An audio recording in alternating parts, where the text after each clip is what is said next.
Next up, let's go to Mitch in New York, New York. Mitchell, go ahead. How you doing? I'm fine. Great to be with you. Likewise. This has happened to me a lot. I experienced the death of my mother, and I looked into the abyss, and I returned from it a much spiritual person, and to realize that to use myself as a greater good to mankind.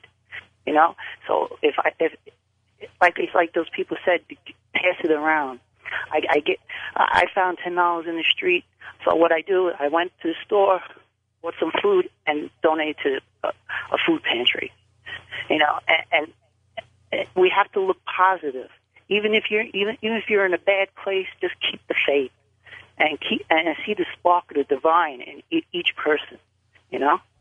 Yes, see the spark of the divine in everybody and try to help when you can. And that creates more positive energy in the world. And it creates more emotional freedom. And when you see somebody hurting, you listen to them or you try and do something to help. Not to put them down or demoralize them in any way, but to really just be respectful.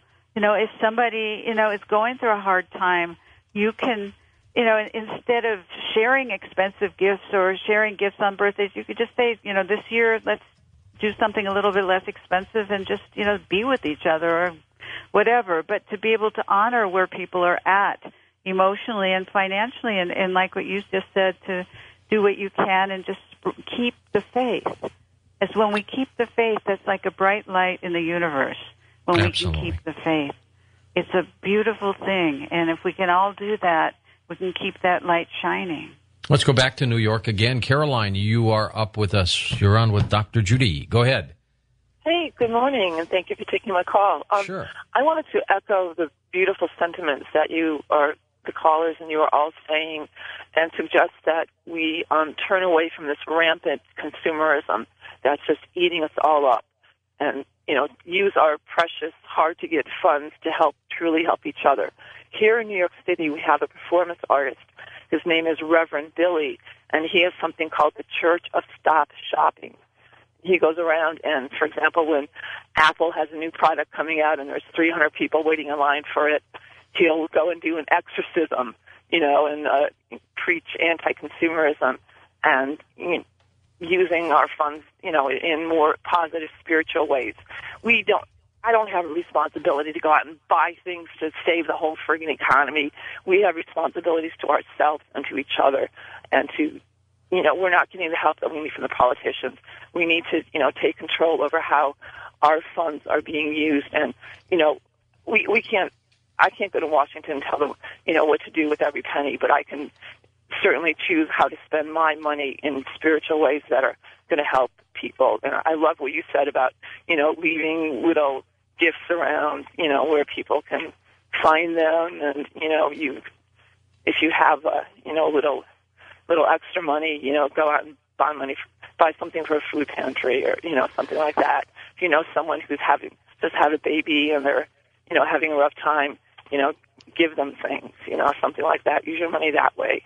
Judy, there's a lot of compassion out there. There's a lot of compassion out there, and there's also a lot of sense of that we're all one human family together, and I think this is the great lesson. Once we can really feel that and know that, I mean, as an intuitive, what I've sensed for such a long time is that there's no such thing as a stranger, that we're all related as human beings here.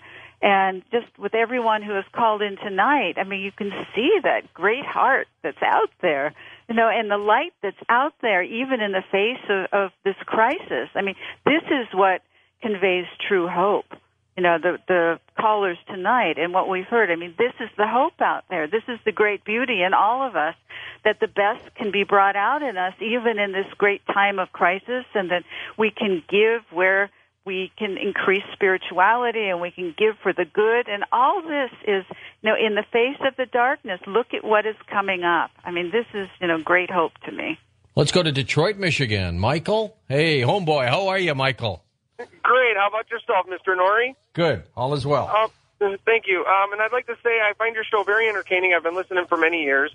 Thank you. I'd like to preface my statement first off by saying, though, that I can't understand why people would have a problem in tough economic times. But I have never felt any emotions towards anyone, ever. I don't feel fear or any of that stuff. I am not well-to-do. I do not have lots of money, but I'm able to pay my bills and, live a semi-comfortable life. But I don't understand how people can let it get to them. Maybe I'm just an oddball or something, but I honestly do not feel emotions towards anything or anyone. All right, now how do we how do you handle that one, Judy? Thanks, Mike. I'll let you listen to his statement on the air. Yeah, he sounds happy.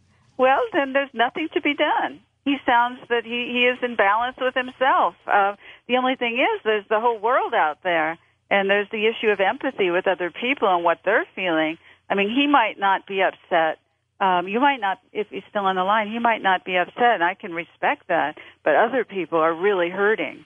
And there's something about, in terms of humanity, feeling the hurt of other people that can bring us together. And he may not want to do that, but I think it creates deep compassion in us. And the more compassion we have, the better off I think this world will be. Okay, next up, let's go west of the Rockies. We'll get a quick one out of Elizabeth. Hey, Elizabeth, go ahead. You. I have a quick question for Dr. Orloff. I wanted to know, Sure. How do you know the difference between when you have overcome fear or when you're just disassociating?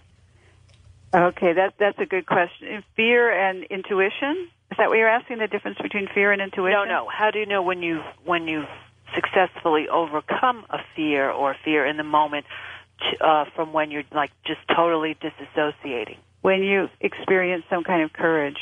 Because when you triumph over fear, the small fears and the large fears, you feel an exhilaration, where you feel like you've risen above it. Whereas dissociating is just detaching from the issue. It's not actually taking a sound, positive stance to overcome fear. When you're afraid of economic insecurity, let's say, and that you take one step to feel more courageous that one day, and you can feel a lifting of energy. It's a very powerful thing to overcome fear. Every time you do it, it's a huge thing, and it will exhilarate you as opposed to detaching, or dissociating, which isn't the same kind of positive exhilaration or triumph that you feel. But, you sound like you're very in touch with overcoming fear and that you're very capable of doing that. In a few months, Dr. Orloff's book, Emotional Freedom, will be out there at the book stands, and I think it'll help a lot of people. Of course, in a few months, we may need about 50 books like this, Judy. Yes, and it's on Amazon now for people if you'd like to order it, so it is available. Excellent. Judith, thanks again, and keep in touch. And you know what? There's always a sunnier day, isn't there? Oh, absolutely, no matter what is happening. And I love your show, George.